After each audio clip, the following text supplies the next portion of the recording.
അപ്പോൾ നിങ്ങൾ സീരിയസ് ആയിട്ട് തിരക്കഥ എഴുതിയിട്ട് ഒരു പ്രൊഡ്യൂസറിനോട് അത് പിച്ച് ചെയ്യാൻ പ്ലാൻ ചെയ്തിരിക്കുന്ന ഒരു വ്യക്തിയാണെങ്കിൽ നിങ്ങൾക്ക് ഇനി പിച്ചൊക്കെ ചെയ്തു തരാൻ ആരുമില്ലാത്തൊരു സാഹചര്യമാണെങ്കിൽ തീർച്ചയായിട്ടും നിങ്ങൾക്ക് എന്നെ കോൺടാക്ട് ചെയ്യാൻ പറ്റുന്നതാണ്. നമസ്കാരം, ഞാൻ അമലക്ഷി. സിനിമ പഠിക്കണമെന്നും അതിൻ്റെ ഭാഗമാകണമെന്നും ആഗ്രഹമുള്ളവരെ ഹെൽപ്പ് ചെയ്യാനായിട്ട് ഞാൻ കുറേയധികം വീഡിയോസ് ചെയ്തിട്ടുണ്ടല്ലേ. അപ്പോൾ അതെല്ലാം തന്നെ നിങ്ങൾ കണ്ടിട്ടുണ്ടെന്ന് വിശ്വസിക്കുന്നു. അങ്ങനെയാണെങ്കിൽ ഞാൻ മുമ്പ് ഒരു വീഡിയോ ചെയ്തിരുന്നു. അതായത് നിങ്ങളുടെ കയ്യിൽ ഒരു തിരക്കഥ ഉണ്ടെങ്കിൽ നിങ്ങളൊരു പ്രൊഡ്യൂസറിനോട് അത് പിച്ച് ചെയ്യാൻ പോവുകയാണെങ്കിൽ നിങ്ങളുടെ കയ്യിൽ പ്രധാനമായിട്ടും 5 ഡോക്യുമെൻറ്റ്സ് ഉണ്ടാകണമെന്ന് പറഞ്ഞിട്ട്.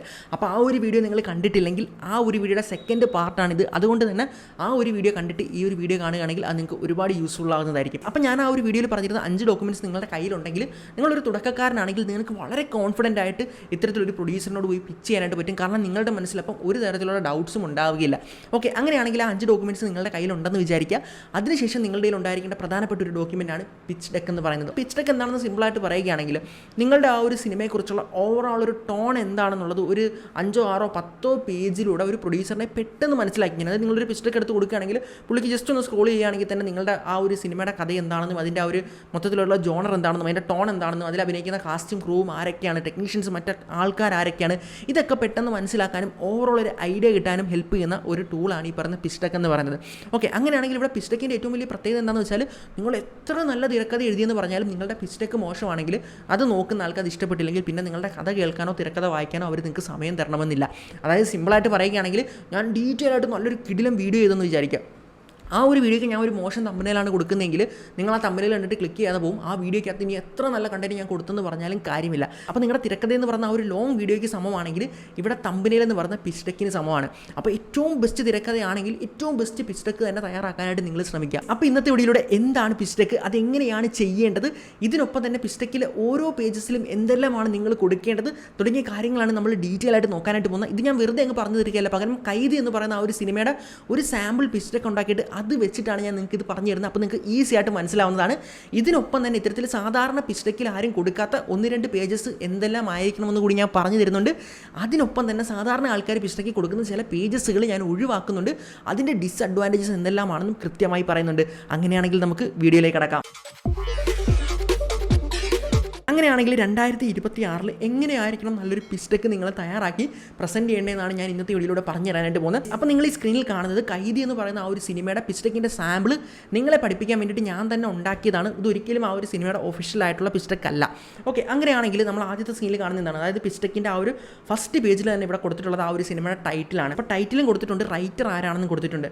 അതുപോലെ തന്നെ ഇതിൻ്റെ ആ ഒരു ഫസ്റ്റ് ഇമേജ് എന്താ കൊടുത്തിരിക്കുന്നത്, അതായത് ആ ഒരു കൈദി എന്ന് പറഞ്ഞ ആ ഒരു ടൈറ്റിലിനോട് തന്നെ മാച്ച് ചെയ്യുന്ന ആ ഒരു കൃത്യമായിട്ടുള്ള ഇമേജാണ് ഇവിടെ കൊടുത്തിട്ടുള്ളത്.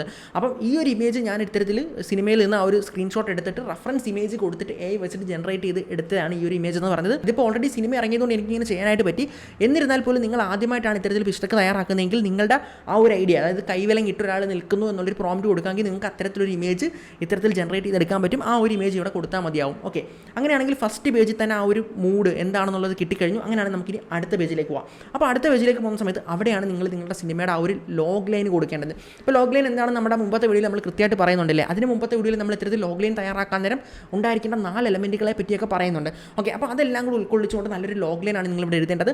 അപ്പോൾ ഞാനിവിടെ എഴുതിയിരിക്കുന്ന ലോഗ് ലൈനിലേക്ക് നോക്കുകയാണെങ്കിൽ a man on parole to meet his daughter for the first time must survive a deadly chase to save poisoned officers from a wakeful drug cartel. അപ്പം ഇത് നമ്മൾ മലയാളത്തിലേക്ക് നോക്കുകയാണെങ്കിൽ എന്താണ്, അതായത് കുറേ നാളുകൾക്ക് ശേഷം പരോളിൽ ഇറങ്ങിയ ഒരു മനുഷ്യൻ അദ്ദേഹത്തിൻ്റെ മകളെ ആദ്യമായിട്ട് കാണാനായിട്ട് പോവുകയാണ്. അങ്ങനെ ആദ്യമായിട്ട് കാണാൻ പോകുന്നതിന് മുമ്പ് ഇദ്ദേഹം ഒരു പ്രത്യേക സിറ്റുവേഷനിൽ എത്തുന്നു. ആ സിറ്റുവേഷൻ എന്താണെന്ന് വെച്ച് കഴിഞ്ഞാൽ കുറേയധികം പോയിസൺഡ് ആയിട്ടുള്ള കുറേയധികം പോലീസ് ഓഫീസറിനെ കൃത്യമായിട്ട് ഒരു ഡ്രഗ് കാർട്ടിൽ നിന്ന് രക്ഷപ്പെടുത്തിയിട്ട് ജീവനോട് അവിടെ എത്തിക്കുക എന്നുള്ളതാണ്. ആ ഒരു ഉദ്യമത്തിൽ ഇദ്ദേഹത്തിൻ്റെ ജീവൻ നഷ്ടപ്പെട്ടു പോയേക്കാം എന്നുള്ളതാണ് ഈ ഒരു വൺ ലൈനിൽ നമ്മൾ പറഞ്ഞിട്ടുള്ളത്. അപ്പോൾ ഒരു ലോഗ് ലൈനിൽ പ്രധാനമായിട്ടും ഉണ്ടായിരിക്കേണ്ട ഒന്നാണ് ഐറണി അല്ലേ, അതായത് വിരോധാഭാസം എന്ന് പറയുന്നത്. അതിനെക്കുറിച്ച് ഞാൻ ഓൾറെഡി മുമ്പത്തെ വീഡിയോയിൽ പറഞ്ഞിട്ടുണ്ടായിരുന്നു. അപ്പോൾ ഇതിലെ ഐറണി എന്താണെന്ന് നോക്കുകയാണെങ്കിൽ ഒരിക്കലും നടക്കാൻ സാധ്യതയില്ലാത്തൊരു സംഭവമാണ് ഈ ഐറണി എന്ന് പറഞ്ഞത് അല്ലേ. ഒരു മനുഷ്യൻ കുറേ നാളുകൾക്ക് ശേഷം പരോളിൽ ഇറങ്ങിയിട്ട് ആദ്യമായിട്ട് തൻ്റെ മകളെ കാണാൻ പോവുക, ഇന്നുവരെ കണ്ടിട്ടില്ല. ആ ഒരു സിറ്റുവേഷനിലിരിക്കുന്ന ഒരു മനുഷ്യന് ഒരിക്കലും ഒരു വള്ളിക്കെട്ട് കേസ് പിടിക്കാൻ പോകത്തില്ല. അദ്ദേഹം വളരെ സേഫായിട്ട് എത്രയും പെട്ടെന്ന് മകളുടെ അടുത്ത് ചെല്ലാൻ മാത്രമേ ശ്രമിക്കൂ. അങ്ങനത്തെ ഒരു സിറ്റുവേഷനിൽ ഇയാൾക്ക് മനസ്സോടെ ഇയാൾ ഇതിൽ പെട്ടുപോകുന്നൊരു അവസ്ഥയാണ് ഐറണിയായിട്ട് നമുക്കിവിടെ കാണാൻ പറ്റുന്നത്. അപ്പോൾ തന്നെ ഇത്തരത്തിൽ എന്ത് സംഭവിക്കും, ഇനി അയാൾ മകളുടെ അടുത്ത് എത്തുമോ എന്നൊക്കെ ഉള്ളൊരു ചോദ്യം ഈ ഒരു വൺ ലൈൻ വായിക്കുന്ന സമയത്ത് തന്നെ ആ ഒരു വായിക്കുന്ന ആൾക്ക് കിട്ടുന്നതാണ്. ഓക്കെ, അങ്ങനെയാണെങ്കിൽ നമുക്കിനി ഈ ലോഗ് ലൈൻ കഴിഞ്ഞ് നമ്മളിനി അടുത്ത സിനോപ്സിസിലേക്കാണ് പോകുന്നത്. അപ്പോൾ ഈ ലോഗ് ലൈൻ കഴിഞ്ഞിട്ട് സിനോപ്സിസ് നമ്മൾ പറഞ്ഞിട്ടില്ല, അതായത് കുറച്ചുകൂടി കുറച്ചുകൂടെ ഡീറ്റെയിൽ ആയിട്ട് കഥ എഴുതണമെന്നുള്ളത്. അപ്പോൾ ചിലപ്പോൾ നിങ്ങൾ ഡോക്കിലാണ് എഴുതുന്നെങ്കിൽ കുറേ അധികം ഡീറ്റെയിൽ ആയിട്ട് എഴുതാൻ പറ്റും. പക്ഷേ ഒരു പിസ്റ്റക്കിലേക്കൊക്കെ വേണ്ടിയിട്ട് ഈ സിനോപ്സിസ് എഴുതുന്ന സമയത്ത് മാക്സിമം അത് ചുരുക്കിയിട്ട് എത്രത്തോളം ചെറുതാക്കാം എന്ന് നോക്കിയിട്ടായിരിക്കണം നിങ്ങൾ ഇത്തരത്തിൽ സിനോപ്സിസ് അവിടെ എഴുതേണ്ടത്. അപ്പോൾ ഈ സിനോപ്സിസ് ഞാൻ ജസ്റ്റ് ഒന്ന് വായിച്ച് കേൾപ്പിക്കാം. Dilly is released on parole to meet his daughter for the very first time. He went to jail before she was even born. But his plans are shattered when Inspector Bijoy asks for help to save a team of police officers who have been poisoned. Forced to drive the dying officers to hospital, Dilly must also escape a ruthless drug cartel determined to kill them and recover their seized cocaine. Now Dilly must survive his deadly chase because if he dies, his daughter will lose her father before even meeting him. ഇപ്പോൾ ഈ ഒരു synopsis വായിച്ച സമയത്ത് നിങ്ങൾക്കൊരു കാര്യം മനസ്സിലായോ? അതായത് ഞാൻ എപ്പോഴും പറയാറുണ്ടല്ലോ, ഒരു കഥയുണ്ടെങ്കിൽ ആ ഒരു കഥയിൽ ശക്തമായിട്ടുള്ള 4 എലമെൻസുകളുണ്ട്. ആ എലമെൻറ്റ്സ് എപ്പോഴും ആ കഥയിൽ ഉണ്ടായിരിക്കണമെന്ന്. അങ്ങനെയാണെങ്കിൽ നിങ്ങൾ നിങ്ങളുടെ തിരക്കഥ അല്ലെങ്കിൽ നിങ്ങളുടെ പിസ്റ്റക്ക് തയ്യാറാക്കുന്ന സമയത്ത് ഈ സിനോപ്സിസ് എഴുതുന്ന സമയത്ത് അതിനകത്ത് ഈ 4 എലമെൻറ്റുകൾ ഉണ്ടെന്നുള്ള കാര്യം ഉറപ്പുവരുത്തണം. അങ്ങനെയാണെങ്കിൽ ആ 4 എലമെൻറ്റുകൾ എന്തൊക്കെയാണ്? ആ 4 എലമെൻറ്റുകൾ ഈ സിനോപ്സിസിൽ ഉണ്ടോ എന്ന് നമുക്ക് നോക്കാം അല്ലേ? ഓക്കെ, ഒന്നാമത്തെ എലമെൻറ്റ് എന്താണ്? അതാണ് പ്രൊട്ടാഗനിസ്റ്റ്. അതായത് നിങ്ങളുടെ കഥയിൽ ഒരു നായകൻ ഉണ്ടായിരിക്കണം എന്നുള്ളത്. അപ്പോൾ നമ്മൾ നോക്കുകയാണെങ്കിൽ നമുക്ക് കാണാൻ പറ്റുന്നുണ്ട് ഡില്ലിയാണ് ഇവിടുത്തെ നായകൻ നമുക്ക് കാണാൻ പറ്റുന്നുണ്ട് അല്ലേ? ഓക്കെ, അങ്ങനെയാണെങ്കിൽ രണ്ടാമത്തെ എലമെൻറ്റ് എന്താണ്? അതായത് ഈ പറയുന്ന നായകന് കൃത്യമായിട്ടുള്ളൊരു ഗോൾ ഉണ്ടായിരിക്കണം എന്നുള്ളതാണ്. അപ്പോൾ ഇവിടെ നോക്കുകയാണെങ്കിൽ ഡില്ലിയുടെ ഗോൾ എന്താണ്? അതായത് അയാൾക്ക് സേഫ് ആയിട്ട് ഈ പറയുന്ന ഓഫീസേഴ്സിനെ എല്ലാം അവിടെ എത്തിച്ചിട്ട് ജീവനോടെ തൻ്റെ മകളുടെ മുന്നിൽ എത്തുക എന്നുള്ളതാണ് ഇത്തരത്തിൽ ഡില്ലിയിലെ ആ ഒരു ഒറ്റ രാത്രിയിലെ ഗോൾ എന്ന് പറയുന്നത്. ഓക്കെ, അങ്ങനെയാണെങ്കിൽ അയാളുടെ ഗോൾ ഉണ്ടെന്ന് മനസ്സിലായി. അപ്പോൾ ഇനി അടുത്ത മൂന്നാമത്തെ എലമെൻറ്റ് എന്താണ്? അതാണ് കോൺഫ്ലിക്റ്റ്. അതായത് ഈ നായകനെ ഗോളിൽ നിന്ന് തടയുന്ന എന്തെങ്കിലും സംഭവങ്ങൾ ഉണ്ടായിരിക്കണം. അപ്പോൾ ഇവിടെ കോൺഫ്ലിക്റ്റ് എന്താണ്? മകളുടെ മുമ്പിൽ ജീവനോട് എത്തില്ല, അയാളെ തടയുമെന്ന് പറഞ്ഞ് കച്ച കെട്ടി ഇറങ്ങിയിരിക്കുന്ന കുറേ ആൾക്കാരുണ്ടല്ലേ. ഓക്കെ, ഇനി നാലാമത്തെ ഏറ്റവും പവർഫുൾ ആയിട്ടുള്ള സാധനം എന്താണ്? അതാണ് സ്റ്റേക്ക്. അപ്പോൾ അതായത് ഈ പറയുന്ന നായകൻ ആ ഗോളിൽ എത്തിയില്ലെങ്കിൽ എന്ത് സംഭവിക്കും എന്നുള്ള പ്രേക്ഷകൻ്റെ ടെൻഷൻ. അപ്പോൾ ഇവിടേക്ക് നമ്മൾ നോക്കുകയാണെങ്കിൽ കാണാൻ പറ്റുന്നത് എന്താണ്? ഡില്ലി അവിടെ എത്തിയില്ലെങ്കിൽ, തിരിച്ചെത്തിയില്ലെങ്കിൽ ആ പെൺകുഞ്ഞ്, അതായത് ഡില്ലിയുടെ മകള് ഇത്ര കാലം അനാഥയായിട്ടാണ് വളർന്നത്, ഇനി ലൈഫ് ലോങ് അനാഥയായിട്ട് ജീവിക്കേണ്ടി വരും, ഒരു വട്ടം പോലും അവളുടെ അച്ഛനെ കാണാതെ. അപ്പോൾ ഈ ഒരു ടെൻഷനാണ് ഓഡിയൻസിനെ പിടിച്ചിരുത്തുന്നത്. ഡില്ലിക്ക് എന്തെങ്കിലും പറ്റുമോ, ഡില്ലി അവിടെ ചെല്ലുമോ എന്നുള്ള രീതിയിൽ.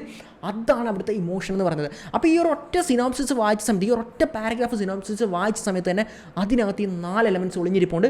ഇത് വായിക്കുന്ന ആ ഒരു പ്രൊഡ്യൂസർക്കും ആ ഒരു ഫീൽ കിട്ടണം. ആ രീതിയിലായിരിക്കണം നിങ്ങൾ ആ സിനോപ്സിസ് എഴുതേണ്ടത്. ഓക്കെ, അപ്പോൾ നിങ്ങൾക്ക് ആ ഒരു 4 എലമെൻറ്റുകൾ എന്തൊക്കെയാണെന്ന് മനസ്സിലായില്ലേ? വെറുതെ പറയുന്നതല്ല, ഇതൊക്കെ കാര്യമുള്ളതാണെന്ന് ഇപ്പോൾ മനസ്സിലായില്ലേ? ഓക്കെ, അങ്ങനെയാണെങ്കിൽ നമുക്കിനി അടുത്ത ഇതിലേക്ക് പോകാം. അതാണ് ക്യാരക്ടറിനെ ഇൻട്രൊഡ്യൂസ് ചെയ്യാന്ന് പറയുന്നത്. അതായത് ഇപ്പോൾ നോക്കിക്കഴിഞ്ഞാൽ ഡില്ലിയാണ് ഇതിലെ പ്രധാന ക്യാരക്ടർ. ഓക്കെ, അപ്പോൾ നമ്മൾ ആ ഒരു ഡില്ലി ആരാണോ, അയാളുടെ പേര്, അയാളുടെ ഏജ്, അയാളുടെ ആ ഒരു ക്യാരക്ടർ എന്താണ്, ഇതിൽ പ്രിസണറായിട്ടാണ് വരുന്നത് അല്ലേ? ഓക്കെ, അതുപോലെ തന്നെ പിന്നെ ആ ഒരു ക്യാരക്ടറിനെ കുറിച്ചുള്ള ഷോർട്ട് ഡിസ്ക്രിപ്ഷൻ അപ്പോൾ നോക്കുകയാണെങ്കിൽ കാണാൻ പറ്റുന്നത്. ഇപ്പോൾ ഡില്ലിനെ കുറിച്ച് ഞാൻ അവിടെ എഴുതിയിട്ടുണ്ട്, ഞാൻ എന്തായാലും വായിക്കുന്നില്ല. അതുപോലെ തന്നെ ഏത് ആക്ടറിനെ വെച്ചിട്ടാണ് നിങ്ങൾ ഈ ഡില്ലി എന്ന് പറഞ്ഞ കഥാപാത്രത്തിന് വേണ്ടിയിട്ട് താല്പര്യപ്പെടുന്നത്, അപ്പോൾ അത് ഇവിടെ നിങ്ങൾക്ക് ഇത്തരത്തിൽ കാർത്തിയാണെന്ന് കൊടുക്കാൻ പറ്റും. പുള്ളിയുടെ ഒരു ഫോട്ടോ ഇവിടെ കൊടുക്കാൻ പറ്റുന്നതാണ്. ഓക്കെ, അങ്ങനെയാണെങ്കിൽ ഇനി അടുത്ത ക്യാരക്ടറിലേക്ക് നമ്മൾ പോകുകയാണെങ്കിൽ ബിജോയ് എന്ന് പറഞ്ഞ ക്യാരക്ടറുണ്ട്. അയാളുടെ ഏജ് കൊടുത്തിട്ടുണ്ട്, അയാളൊരു പോലീസ് ഓഫീസറാണെന്ന് കൊടുത്തിട്ടുണ്ട്. ക്യാരക്ടറിൻ്റെ ഒരു ചെറിയ ഡിസ്ക്രിപ്ഷൻ കൊടുത്തിട്ടുണ്ട്, പുള്ളിയുടെ ഫോട്ടോ, ഓക്കെ, നരേൻ്റെ ഫോട്ടോ കൊടുത്തിട്ടുണ്ട്. ഇനി അപ്പോൾ അടുത്ത് നമ്മൾ നോക്കുകയാണെങ്കിൽ 50 എന്ന് പറഞ്ഞ ക്യാരക്ടർ, അതുപോലെ തന്നെ അദ്ദേഹത്തിൻ്റെ ഏജ്, അദ്ദേഹം ഡ്രഗ് ഡീലറാണെന്ന് കൊടുത്തിട്ടുണ്ട്. അയാളുടെ ഒരു ചെറിയ ഡിസ്ക്രിപ്ഷൻ. അർജുൻ ദാസ് ആണ് അവിടെ ആ ഒരു ക്യാരക്ടറായിട്ട് നമുക്ക് വേണ്ടത്, നമ്മൾ കൊടുത്തിട്ടുണ്ട്. ഇനിയിപ്പോൾ നമ്മളിതാ അടുത്ത ക്യാരക്ടറിലേക്ക് പോകുകയാണെങ്കിൽ പ്രധാനപ്പെട്ട അമുദ എന്ന് പറഞ്ഞ ക്യാരക്ടർ, ഏജ് 10 എന്ന് കൊടുത്തിട്ടുണ്ട്. അതിൽ ഓർഫൻ ആണെന്ന് കൊടുത്തിട്ടുണ്ട്. ഡില്ലിയുടെ മകളാണെന്നുള്ള ഡീറ്റെയിൽസും കാര്യങ്ങളും കൊടുത്തിട്ടുണ്ട്. ആ ഒരു ചൈൽഡ് ആർട്ടിസ്റ്റിൻ്റെ ഫോട്ടോയും കൊടുത്തിട്ടുണ്ട്. ഓക്കെ, അങ്ങനെയാണെങ്കിൽ ഇനി എത്ര പ്രധാനപ്പെട്ട ക്യാരക്ടേഴ്സ് നിങ്ങൾക്ക് ഇതുപോലെ ഉണ്ടോ അവരുടെ എല്ലാം തന്നെ ഡീറ്റെയിൽസ് എഴുതിയിട്ട്, എല്ലാവരുടെയും തന്നെ വേണ്ട, വളരെ പ്രധാനപ്പെട്ട ക്യാരക്ടേഴ്സ് ആരെല്ലാമാണോ അവരുടെ എല്ലാം തന്നെ എഴുതിയിട്ട് ഇതേപോലെ നിങ്ങൾ ഓരോ ക്യാരക്ടർ പേജ് അടുത്ത് തയ്യാറാക്കേണ്ടതാണ്. അടുത്ത ഒരു ഇതിലേക്ക് പോകാണെങ്കിൽ നമുക്ക് ആ ഒരു പടത്തിലെ ക്രൂ ആരൊക്കെയാണെന്നുള്ളത്, അതായത് നിങ്ങളുടെ പടത്തിൽ ഇപ്പോൾ ഡയറക്ടർ ആരാണ്, ഇപ്പോൾ ലോകേഷ്, DOP ആരാണ്, എഡിറ്റർ ആരാണ്, മ്യൂസിക് ആരാണ്, കോസ്റ്റ്യൂം ആരാണ്, ആർട്ട് ആരാണ്, സൗണ്ട് ഡിസൈൻ ആരാണ്, അങ്ങനെ പ്രധാനപ്പെട്ട ആ ഒരു പിന്നിൽ പ്രവർത്തിക്കുന്ന ടെക്നീഷ്യൻസ് ആരെല്ലാമാണോ അവരുടെയാണ് പേരെല്ലാമാണ് ഇവിടെ കൊടുക്കേണ്ടത്. അപ്പോൾ ഇത് ഞാൻ നിങ്ങളെ പഠിപ്പിക്കാൻ വേണ്ടി ജസ്റ്റ് സാമ്പിൾ ആയതുകൊണ്ട് ഒരു പേജിൽ മാത്രം കൊടുക്കുന്നേ ഉള്ളൂ. പക്ഷേ ഇത് നിങ്ങൾക്ക് ഡീറ്റെയിൽ ആയിട്ട് എഴുതാനായിട്ട് പറ്റുന്നതാണ്. അതായത് ഇപ്പോൾ നോക്കുകയാണെങ്കിൽ ക്രൂ എന്ന് പറഞ്ഞ് കൊടുത്തിട്ട്, ഇപ്പം ലോകേഷ് കനകരാജ് അല്ല, നിങ്ങളാണ് ഡയറക്ടർ. ഓക്കെ, അപ്പോൾ നിങ്ങൾ ആദ്യമായിട്ട് ഒരു പ്രൊഡ്യൂസറിൻ്റെ അടുത്ത് പിസ്റ്റൊക്കെ കൊടുക്കാൻ പോകുന്ന സമയത്ത് നിങ്ങൾ അയാൾക്ക് അറിയണമെന്നില്ല. അപ്പം ജസ്റ്റ് നിങ്ങൾ ഡയറക്ടറിന് എഴുതിയിട്ട് നിങ്ങളുടെ പേര് മാത്രം എഴുതിയിട്ട് ആ ഒരു പേജിൽ നിങ്ങളുടെ ഒരു ഫോട്ടോ കൊടുത്തിട്ട്, നിങ്ങൾ ഇതിന് മുമ്പ് ചെയ്ത വർക്കൊക്കെ എന്താണോ, നിങ്ങൾ കുറേ ഷോർട്ട് ഫിലിം ചെയ്തിട്ടുണ്ടെങ്കിൽ അത്, നിങ്ങൾ ഏതെങ്കിലും പടത്തിൽ അസിസ്റ്റൻറ്റ് ഡയറക്ടറായിട്ട് വർക്ക് ചെയ്തിട്ടുണ്ടെങ്കിൽ അത്, ആ ഡീറ്റെയിൽസ് എല്ലാം അവിടെ ഫില്ല് ചെയ്തിട്ട് നിങ്ങൾക്ക് വേണ്ടിയിട്ട് ഒരു ഡെഡിക്കേറ്റഡ് പേജ് നിങ്ങൾക്ക് അവിടെ വെക്കാനായിട്ട് പറ്റുന്നതാണ്. ഇനി അതുപോലെ തന്നെ നിങ്ങളുടെ DOP, അദ്ദേഹം എക്സ്പീരിയൻസ് ഉള്ള ആളാണെങ്കിൽ അയാൾ മുമ്പ് ചെയ്ത വർക്കുകളിലൊക്കെ ഇത്തരത്തിൽ ബ്രാക്കറ്റിൽ കൊടുത്തിട്ട് അതിൻ്റെ കൂടെ കൊടുക്കാൻ പറ്റുന്നതാണ്. അപ്പോൾ എല്ലാ ടെക്നീഷ്യൻസിനും, എക്സ്പീരിയൻസ് ഉള്ള ടെക്നീഷ്യൻസിനും എല്ലാം തന്നെ ആദ്യം വെച്ചിട്ട് അവർ എക്സ്പീരിയൻസ് എന്തൊക്കെയാണെന്നും ആ ഡീറ്റെയിൽസും കൂടി ഈ പേജിൽ ആഡ് ആക്കുക. അതായത് ഇപ്പോൾ ക്രൂവിന് വേണ്ടിയിട്ട് നിങ്ങൾക്ക് ഒരു 3-4 പേജ് എക്സ്ട്രാ എഴുതണമെങ്കിൽ, അവർക്ക് അത്ര എക്സ്പീരിയൻസ് ഉള്ള ആൾക്കാരാണെങ്കിൽ അതെല്ലാം തന്നെ ആഡ് ചെയ്യാം, തെറ്റൊന്നുമില്ല. ഇത് ഞാൻ പഠിപ്പിക്കാൻ വേണ്ടിയിട്ട് ജസ്റ്റ് ചെറിയൊരു പേജ് ഉണ്ടാക്കിയത് മാത്രമേ ഉള്ളൂ. ഓക്കെ, അങ്ങനെയാണെങ്കിൽ അടുത്ത പേജിലേക്ക് പോകുന്ന സമയത്ത് ഇതാണ് ഞാനിവിടെ ഫൈനൽ പേജായിട്ട് കൊടുത്തിട്ടുള്ളത്. ഇത് വളരെ ഇമ്പോർട്ടൻ്റ് ആയിട്ടുള്ളൊരു പേജാണ്. അപ്പോൾ ഈ ഒരു പേജിലാണ് നമ്മൾ റൈറ്റേഴ്സ് നോട്ടും കോൺടാക്റ്റും എഴുതേണ്ടത്. അതായത് എന്താണെന്ന് പറയുകയാണെങ്കിൽ, നിങ്ങളുടെ ആ ഒരു പിസ്റ്റക്കെല്ലാം തീർന്ന അവസാനത്തെ ആ ഒരു പാരഗ്രാഫിൽ ആസ് എ റൈറ്റർ നിങ്ങൾക്ക് എന്താണ് ഈ ഒരു കഥയെക്കുറിച്ച് പറയാനുള്ളത്, അല്ലെങ്കിൽ നിങ്ങളുടെ ആ ഒരു ഒപ്പീനിയൻ എന്താണെന്നുള്ളതാണ് ആ ഒരു റൈറ്റേഴ്സ് നോട്ടിൽ എഴുതേണ്ടത്. അത് എന്തിനാണ് എഴുതുന്നതെന്ന് വെച്ച് കഴിഞ്ഞാൽ അതൊരു തീമാണ്. അതായത് ഇപ്പോൾ പറയുകയാണെങ്കിൽ ഈ കഥ കൊണ്ട് നിങ്ങൾ എന്ത് സന്ദേശമാണ് അല്ലെങ്കിൽ എന്ത് മെസ്സേജാണ് സൊസൈറ്റിക്ക് കൊടുക്കാൻ ആഗ്രഹിക്കുന്നുള്ള ആ ഒരു ഗുഡ് മെസ്സേജ് ഇല്ലേ, അതാണ് ഇവിടെ നിങ്ങൾക്ക് എഴുതാൻ ഞാൻ സജസ്റ്റ് ചെയ്യുക. അപ്പോൾ ഞാൻ കൈതി കണ്ടതിൽ നിന്ന് എനിക്ക് തോന്നിയ ഗുഡ് മെസ്സേജ് എന്താണെന്ന് വെച്ച് കഴിഞ്ഞാൽ, people don't leave there children because they didn't love dum, sometimes life leaves dum without A choice. അതായത് മക്കളെ ഉപേക്ഷിച്ച് പോകുന്ന മാതാപിതാക്കളെല്ലാം തന്നെ അവരോട് സ്നേഹമില്ലാത്തത് കൊണ്ട് അല്ല പോകുന്നത്, പകരം ഇത്തരത്തിൽ അവരുടെ ജീവിത സാഹചര്യങ്ങൾ കൊണ്ടാണ്. അവർ ശരിക്കും സ്നേഹിക്കുന്നുണ്ട്, എന്നാൽ അവരുടെ ജീവിത സാഹചര്യങ്ങൾ കൊണ്ട് അവർക്ക് പോകേണ്ടി വരുമെന്നാണ് ഈ ഒരു സിനിമ കണ്ടതിൽ നിന്ന് ഞാൻ മനസ്സിലാക്കിയ ആ ഒരു തീം അല്ലെങ്കിൽ ആ ഒരു മെസ്സേജ് എന്ന് പറയുന്നത്. ഓക്കെ, ഇനി അടുത്ത് നിങ്ങളുടെ കോൺടാക്ട് ഇൻഫർമേഷൻ എന്ന് പറയുന്നത്, അതായത് നിങ്ങൾ ആസ് എ ഡയറക്ടർ അല്ലെങ്കിൽ റൈറ്റർ നിങ്ങളുടെ പേര്, നിങ്ങളുടെ ആ കോൺടാക്ട് ഡീറ്റെയിൽസ് ഇവിടെ എഴുതണം. ഇതെന്തിനാണെന്ന് വെക്കുകയാണെങ്കിൽ, നിങ്ങളിപ്പോൾ ഒരു പ്രൊഡ്യൂസർക്ക് ഇത് അയച്ചു കൊടുത്തു, പിസ്റ്റക്ക് അയച്ചു കൊടുത്തു, അദ്ദേഹത്തിന് അത് ഇഷ്ടപ്പെട്ടില്ലെങ്കിൽ ചിലപ്പോൾ അദ്ദേഹം മറ്റൊരാൾക്ക് സജസ്റ്റ് ചെയ്യാൻ വേണ്ടി മറ്റൊരാൾക്ക് ഇത് അയച്ചു കൊടുത്തേക്കാം. അങ്ങനെ ചിലപ്പം 3-4 പേര് പലർക്കും അയച്ചു കൊടുത്തിട്ടായിരിക്കും ഏതെങ്കിലും ഒരു പ്രൊഡ്യൂസറിൻ്റെ ആക്ടറുടെ കൈ കിട്ടുമ്പോൾ അവർക്ക് ഇഷ്ടപ്പെട്ടിട്ട് അവർ നിങ്ങളെ കോൺടാക്ട് ചെയ്യാനായിട്ട് ശ്രമിക്കുന്നത്. ആ സമയത്ത് ഈ പിസ്റ്റക്കിൽ നിങ്ങൾ ഇത്തരത്തിൽ നിങ്ങളുടെ നമ്പറോ വിവരങ്ങളോ കൊടുത്തിട്ടില്ല എങ്കിൽ അവർക്ക് നിങ്ങളെ കോൺടാക്ട് ചെയ്യാൻ ബുദ്ധിമുട്ടാവും. അങ്ങനത്തെ ഒരു സിറ്റുവേഷൻ വരാതിരിക്കാൻ വേണ്ടിയിട്ട് പിസ്റ്റക്കിൽ നിങ്ങൾ നിങ്ങളുടെ കോൺടാക്ട് നമ്പറും ഇമെയിൽ ഐ ഡിയും മറ്റും കൊടുക്കേണ്ടതാണ്. അങ്ങനെയാണെങ്കിൽ ഇതിൽ ഞാൻ ഇനി കുറേയധികം പേജസുകൾ ഒഴിവാക്കിയിട്ടുണ്ട്. ആ ഒഴിവാക്കിയിട്ടുള്ള പേജസുകൾ എന്തൊക്കെയാണെന്നും എന്തുകൊണ്ടാണ് അത് ഒഴിവാക്കിയതെന്ന് ഞാൻ പറഞ്ഞു തരാം. അത് കഴിഞ്ഞിട്ട് നമ്മൾ ആരും ആഡ് ചെയ്യാത്ത, ഞാൻ ഈ പേജിലും ഇപ്പോഴും ആഡ് ചെയ്യാത്ത, എന്നാൽ ആഡ് ചെയ്യേണ്ട, ഉറപ്പായിട്ടും നിങ്ങൾ ആഡ് ചെയ്യേണ്ട, പറ്റുമെങ്കിൽ നിങ്ങൾ ആഡ് ചെയ്തിരിക്കേണ്ട 2 പേജുകളെ പറ്റിയും പറയുന്നുണ്ട്. അതെന്തൊക്കെയാണെന്ന് നമുക്ക് നോക്കാം. ഓക്കെ, അപ്പോൾ ആദ്യം തന്നെ എന്താണ് ഞാൻ ഒഴിവാക്കിയ പേജ് എന്ന്. അപ്പോൾ നമ്മൾ അതിലേക്ക് നോക്കുകയാണെങ്കിൽ അതാണ് ലുക്ക് ആൻഡ് ടോൺ എന്ന് പറയുന്ന പേജ്. അതായത് പണ്ടത്തെ പഴയ പിസ്റ്റക്കൊക്കെ നമ്മളെടുത്ത് നോക്കുകയാണെങ്കിൽ അതിനകത്ത് ഒരു ഡെഡിക്കേറ്റഡ് ആയിട്ടൊരു പേജ് ഉണ്ടാവും. അതായത് ഈ ഒരു ഫിലിമിൻ്റെ ലുക്ക് ഇതാണെന്നും ഈ ഒരു ഫിലിമിൻ്റെ കളർ പാറ്റേൺ ഇതാണെന്നൊക്കെ കാണിക്കാനായിട്ട് ഒരു പേജായിരിക്കും ആ ഒരു പേജ് എന്ന് പറയുന്നത്. അപ്പോൾ ആ ഒരു പേജിൽ നോക്കിക്കഴിയുമ്പോഴത്തേക്കും ഫിലിം ഇങ്ങനെയായിരിക്കും. ഇപ്പോൾ ഫോർ എക്സാമ്പിൾ, ഇപ്പോൾ KGF ഒക്കെ ആണെങ്കിൽ ഒരു ബ്രൗണിഷ് കളറിലൊക്കെയാണ്, സലാറൊക്കെ ആണെങ്കിൽ ഒരു ഡാർക്ക് വൈബിലല്ലേ എടുത്തിരിക്കുന്നത്. അപ്പോൾ അങ്ങനെ അതാണ് ആ ഒരു പടത്തിൻ്റെ എല്ലാ കളർ ടോൺ എന്നൊക്കെ കാണിക്കുക, അല്ലെങ്കിൽ ഒരു മൂഡ് ടോണൊക്കെ കാണിക്കാൻ വേണ്ടിയിട്ട് ഒരു ഡെഡിക്കേറ്റഡ് പേജ് ഉണ്ടാവും. എന്നാൽ ആ ഡെഡിക്കേറ്റഡ് പേജ് നമ്മുടെ ഈ പിസ്റ്റക്കിലില്ലായിരുന്നു. എന്താണ് റീസൺ നിങ്ങൾക്ക് അറിയാമോ? അതായത് ഈ ഒരു പിസ്റ്റക്കിൽ അങ്ങനെ ഒരു ഡെഡിക്കേറ്റഡ് പേജ് ഇല്ലെങ്കിൽ പോലും ഈ പിസ്റ്റക്കിലെ എല്ലാ പേജിലും ആ കളർ ടോണാണ് ഞാൻ കൊടുത്തിട്ടുള്ളത്. അപ്പോൾ ആ കളർ ടോൺ ഇതാണെന്ന് പ്രത്യേകിച്ച് പറയേണ്ട ആവശ്യമില്ല. ആ പിസ്റ്റക്ക് നോക്കുന്നത് നിങ്ങൾ ഫസ്റ്റ് പേജ് നോക്കൂ, ഒരു ബ്രൗണിഷാണ്, സെക്കൻഡ് പേജ് നോക്കൂ, ബ്രൗണിഷാണ്. അതിലെല്ലാ പേജിലും ആ ഒരു ബ്രൗണിഷ് കളർ കൊടുത്തിട്ടാണ് ആ ഒരു പാറ്റേൺ കൊടുത്തത്. അപ്പോൾ പ്രത്യേകിച്ച് അതിന് ഒരു പേജ് കൊടുത്തിട്ട് അതിൻ്റെ ആ ഒരു ലെങ്ത് കൂട്ടുന്നില്ല. അപ്പോൾ എത്രത്തോളം ലെങ്ത് പിസ്റ്റക്കിൻ്റെ കുറയ്ക്കാം അത്രത്തോളം കുറയ്ക്കുകയാണെങ്കിൽ പെട്ടെന്ന് ഒരാൾക്ക് പ്രൊഡ്യൂസർക്ക് പെട്ടെന്ന് അത് ഷോർട്ട് ടൈമിൽ വായിച്ച് നോക്കി തീർക്കാൻ പറ്റും. അപ്പോൾ ആ ഒരു പേജ് അതുകൊണ്ടാണ് കൊടുക്കാതിരുന്നത്. അപ്പം അത് നിങ്ങൾ മനസ്സിലാക്കിയെന്ന് വിശ്വസിക്കുന്നു. അങ്ങനെയാണെങ്കിൽ നമ്മൾ അടുത്ത ഞാൻ കൊടുക്കാതിരുന്നതെന്ന് പറഞ്ഞാൽ പ്രിഫേർഡ് ലൊക്കേഷൻ അല്ലെങ്കിൽ ഷൂട്ടിംഗ് ഷെഡ്യൂൾ. അതായത് പ്രിഫേർഡ് ലൊക്കേഷൻ എന്ന് പറയുമ്പോഴത്തേക്ക് നിങ്ങൾ ഏതൊക്കെ സ്ഥലത്ത് പോയി ഷൂട്ട് ചെയ്യാനാണ് പ്ലാൻ ചെയ്യുന്നതെന്നുള്ളതാണ്. അത് കൊടുക്കുന്നതുകൊണ്ട് തെറ്റോ കാര്യങ്ങളോ ഒന്നുമില്ല. ഞാൻ കൊടുക്കാതിരുന്നുള്ള റീസൺ എന്താണെന്ന് വെച്ചാൽ ഈ ലൊക്കേഷൻസ് ആണെങ്കിലും പ്രത്യേകിച്ച് ഷൂട്ടിംഗ് ഷെഡ്യൂളൊക്കെ എന്ന് പറയുന്നത് പടം നിങ്ങൾക്ക് ഒരു ആർട്ടിസ്റ്റിൻ്റെ ഡേറ്റ് കിട്ടി, ആ ഡേറ്റ് കിട്ടുന്നതിൽ ഒരു 3 മാസം അല്ലെങ്കിൽ 4 മാസം മുമ്പായിരിക്കും ഇത്തരത്തിൽ പ്രീ പ്രൊഡക്ഷൻ വർക്കും മറ്റു പരിപാടികളും സ്റ്റാർട്ട് ചെയ്യുന്നത്. ആ സമയത്തൊക്കെ ആയിരിക്കും ഇത്തരത്തിൽ ലൊക്കേഷൻ ഹണ്ടൊക്കെ നടത്തി ഈ ആർട്ടിസ്റ്റിൻ്റെ ഡേറ്റിനെയൊക്കെ അനുസരിച്ച് ആ ഒരു ഷൂട്ടിംഗ് ഷെഡ്യൂൾ പ്ലാൻ ചെയ്യാനായിട്ട് പറ്റത്തുള്ളൂ. അല്ലാതെ നിങ്ങളിപ്പോൾ നിങ്ങളുടെ പിസ്റ്റക്കിൽ ഷൂട്ടിംഗ് ഷെഡ്യൂളൊക്കെ മാർച്ച് 20 തൊട്ട് അല്ലെങ്കിൽ ജൂലൈ ഇത്ര വരെ ഇത്ര ദിവസത്തെ ഷൂട്ട് എന്നൊക്കെ പ്ലാൻ ചെയ്താൽ ആ ദിവസം ആർട്ടിസ്റ്റിൻ്റെ ഡേറ്റ് കിട്ടിയില്ലെങ്കിൽ നിങ്ങൾ ആ പ്ലാൻ ചെയ്ത് എഴുതി വെച്ചതൊക്കെ വേസ്റ്റ് ആയി പോവുകയാണ്. അപ്പോൾ അതുകൊണ്ട് ശരിക്കും ഒരു പ്രൊഡ്യൂസറിൻ്റെ അടുത്ത് പിച്ച് ചെയ്യാൻ പോകുന്ന സമയത്ത് നിങ്ങൾ ആ ഒരു ഷൂട്ടിംഗ് ഷെഡ്യൂളിൻ്റെ ആവശ്യമില്ല.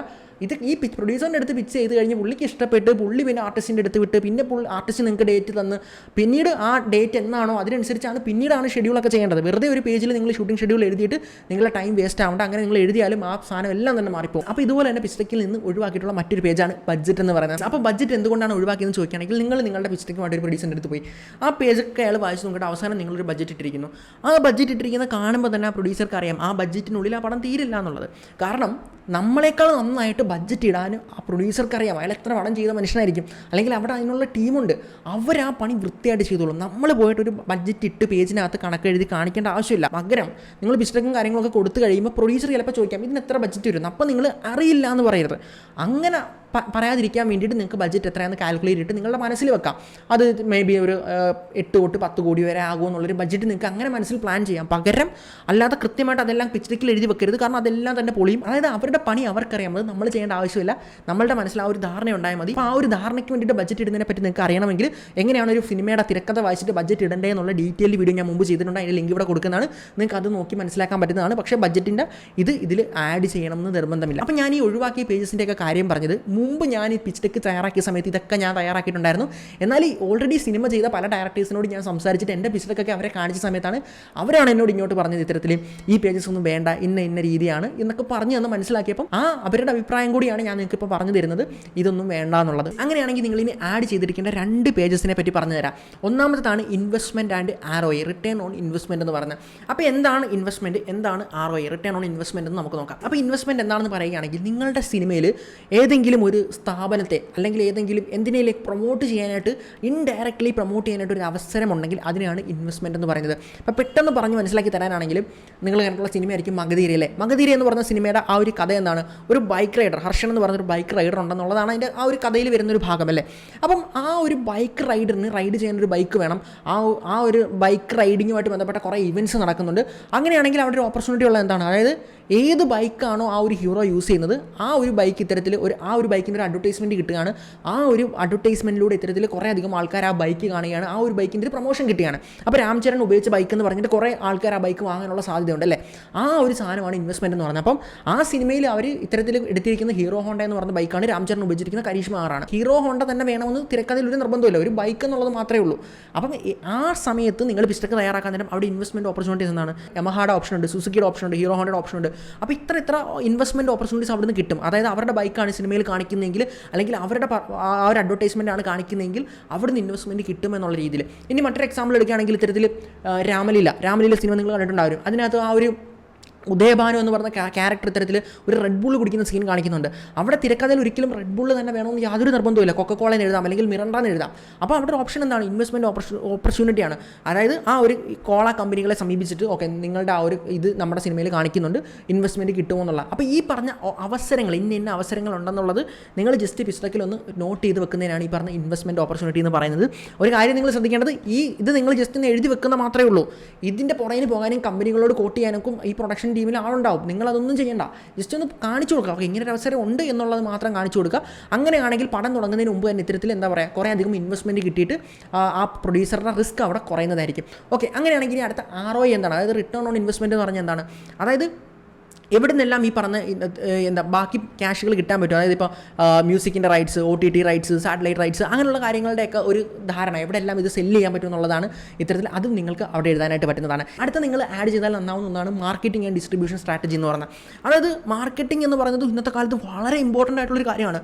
ഒരു സിനിമ വെറുതെ നിങ്ങൾ എന്താ പറയുക തിയേറ്ററിൽ റിലീസാക്കിയാൽ മാത്രം പോരാ, കൃത്യമായിട്ടുള്ള മാർക്കറ്റിംഗ് പ്ലാൻ ചെയ്ത് കൊടുത്താൽ മാത്രമേ ആൾക്കാർ തിയേറ്ററിലേക്ക് വരൂ. അപ്പോൾ മാർക്കറ്റിംഗ് എങ്ങനെയായിരിക്കുമെന്ന് വെച്ച് കഴിഞ്ഞാൽ പല രീതിയിൽ മാർക്കറ്റ് ചെയ്യുന്ന ആൾക്കാരുണ്ടല്ലേ. ഒരു വിവാദം ഉണ്ടാക്കിയിട്ട് ഒരു സോഷ്യൽ മീഡിയയിൽ വിവാദം ഉണ്ടാക്കിയിട്ട് ആ വിവാദത്തിൻ്റെ പേരിൽ സിനിമ മാർക്കറ്റ് ചെയ്യുന്ന ആൾക്കാരുണ്ട്. ഇനി അതല്ലെങ്കിൽ അങ്ങനെ ഒരുപാട് രീതിയിൽ ചീപ്പായിട്ടും അല്ലാത്തൊക്കെ രീതിയിലും മാർക്കറ്റ് ചെയ്യുന്ന ആൾക്കാരുണ്ട്. അപ്പോൾ അതിൻ്റെ എക്സാമ്പിൾ പറയുകയാണെങ്കിൽ നിങ്ങൾ കണ്ടിട്ടുള്ള ഫിലിമായിരിക്കും മാർക്കോയുടെ മാർക്കറ്റിംഗ് എന്താണ്, അതായത് ഇന്ത്യയിലെ ഏറ്റവും അല്ലെങ്കിൽ ഇന്ന് വരെ ഇന്ത്യയിൽ ഇറങ്ങിയ ഏറ്റവും വയലൻസ് ആയിട്ടുള്ള സിനിമയാണ്. നിങ്ങൾക്ക് ആ ഒരു കാണാനുള്ള ധൈര്യമില്ലെങ്കിൽ നിങ്ങൾ കാണരുതെന്ന് പറഞ്ഞിട്ടാണ് അവർ ആ സിനിമ മാർക്കറ്റ് ചെയ്തത്. അത് കേൾക്കുമ്പോൾ എല്ലാ മനുഷ്യനും എന്നാ ഞാനൊന്ന് കാണും, എന്താണെന്ന് എനിക്ക് അറിയണമല്ലോ എന്ന് പറഞ്ഞിട്ട് ആൾക്കാർ പോയി കാണും. അതായിരുന്നു അതിൻ്റെ ആ ഒരു മാർക്കറ്റിംഗ് വിജയം എന്ന് പറഞ്ഞത്. അപ്പോൾ അതേപോലെ പല രീതിയിൽ നിങ്ങളുടെ കഥ എങ്ങനെ എന്ത് പറഞ്ഞ ആൾക്കാരിലേക്ക് കൊണ്ടുവരാൻ അതാണ് നിങ്ങൾ പ്ലാൻ ചെയ്യുന്നത്. അത് നിങ്ങൾ എഴുതി വെച്ചാൽ നന്നായിരിക്കും. അപ്പോൾ ഞാൻ ഈ പറഞ്ഞ 2 കാര്യങ്ങൾ, അതായത് ഇൻവെസ്റ്റ്മെൻറ്റ് ആണെങ്കിലും ROI ആണെങ്കിലും മാർക്കറ്റിംഗ് ആണെങ്കിലും ഈ പറഞ്ഞ കാര്യങ്ങളൊക്കെ തന്നെ പിസ്റ്റക്കിൽ ഉറപ്പായും ഉണ്ടാകണമെന്ന് നിർബന്ധമൊന്നുമില്ല. പക്ഷേ ഉണ്ടെങ്കിൽ നല്ലതാണ്. നിങ്ങൾക്ക് ആ ഒരു ക്ലാരിറ്റി ഉണ്ടെന്ന് കൂടി പ്രൊഡ്യൂസർക്ക് മനസ്സിലാവുന്നതാണ്. അപ്പോൾ നിങ്ങൾ സീരിയസ് ആയിട്ട് തിരക്കഥ എഴുതിയിട്ട് ഒരു പ്രൊഡ്യൂസറിനോട് അത് പിച്ച് ചെയ്യാൻ പ്ലാൻ ചെയ്തിരിക്കുന്ന ഒരു വ്യക്തിയാണെങ്കിൽ നിങ്ങൾക്ക് ഇനി പിസ്റ്റക്ക് ചെയ്തു തരാൻ ആരുമില്ലാത്തൊരു സാഹചര്യമാണെങ്കിൽ തീർച്ചയായിട്ടും നിങ്ങൾക്ക് എന്നെ കോൺടാക്ട് ചെയ്യാൻ പറ്റുന്നതാണ്. ഞാൻ നിങ്ങൾക്ക് ആ ഒരു പിസ്റ്റക്ക് വൃത്തിയായിട്ട് ചെയ്തു തരുന്നതായിരിക്കും. അപ്പോൾ നമ്മൾ വെറുതെ അല്ല ഇമേജസ് ഒക്കെ ഉപയോഗിച്ചിട്ട് കൃത്യമായിട്ടുള്ള ഇമേജ് ജനറേഷനും മറ്റ് കാര്യങ്ങളും ഒക്കെ നടത്തിയിട്ട് പ്രോപ്പറായിട്ട് നിങ്ങളുടെ പിസ്റ്റക്കിൽ ഈ പറഞ്ഞ എലമെൻസും കാര്യങ്ങളും അതിൻ്റെ സ്ട്രക്ചറും എല്ലാം തന്നെ ഉറപ്പാണെന്ന് നല്ലതാണെന്ന് ഉറപ്പ് വരുത്തിയിട്ടായിരിക്കും പിസ്റ്റക്ക് ചെയ്തു തരിക. അപ്പോൾ ഇതിനായിട്ട് വീഡിയോയുടെ താഴെ ഡിസ്ക്രിപ്ഷനിൽ എൻ്റെ മെയിൽ ID ഉണ്ട്. നിങ്ങൾ അതിൽ കൂടെ കോൺടാക്ട് ചെയ്യുകയാണെങ്കിൽ നമുക്കത് ചെയ്തു തരാനായിട്ട് പറ്റുന്നതാണ്. ഓക്കെ, അപ്പം നിങ്ങൾക്ക് എങ്ങനെയാണ് ഒരു പിസ്റ്റക്ക് തയ്യാറാക്കേണ്ടത്, അതിൽ എന്തെല്ലാം കാര്യങ്ങളാണ് ശ്രദ്ധിക്കേണ്ടത് ഒക്കെ നിങ്ങൾക്ക് മനസ്സിലായെന്ന് വിചാരിക്കുന്നു. അപ്പോൾ നിങ്ങൾക്ക് ഡിസൈൻ ചെയ്യാൻ അറിയാവുന്ന ഒരാളാണെങ്കിൽ നിങ്ങൾക്ക് ഇത്തരത്തിൽ ഗൂഗിളിൻ്റെ സ്ലൈഡോ അല്ലെങ്കിൽ ഫിഗ്മയൊക്കെ ഉപയോഗിച്ചുകൊണ്ട് തന്നെ ഇത്തരത്തിൽ ഈ പറയുന്ന പിസ്റ്റക്ക് സ്വയം ചെയ്യാനായിട്ട് പറ്റുന്നതാണ്. എങ്കിലും ഞാൻ സജസ്റ്റ് ചെയ്യുന്നത് നിങ്ങൾ ഡിസൈനും മറ്റു കാര്യങ്ങളൊക്കെ നല്ല രീതിയിൽ പ്രൊഫഷണലായിട്ട് ചെയ്യുന്ന ഒരാൾക്ക് കൊടുക്കുന്നത് തന്നെയായിരിക്കും നല്ലത്. ഓക്കെ, അപ്പോൾ വീഡിയോ എല്ലാവർക്കും തന്നെ ഉപകാരപ്പെട്ടെന്ന് വിശ്വസിക്കുന്നു. അടുത്തൊരു വീഡിയോയിൽ കാണുമ്പോഴേക്കും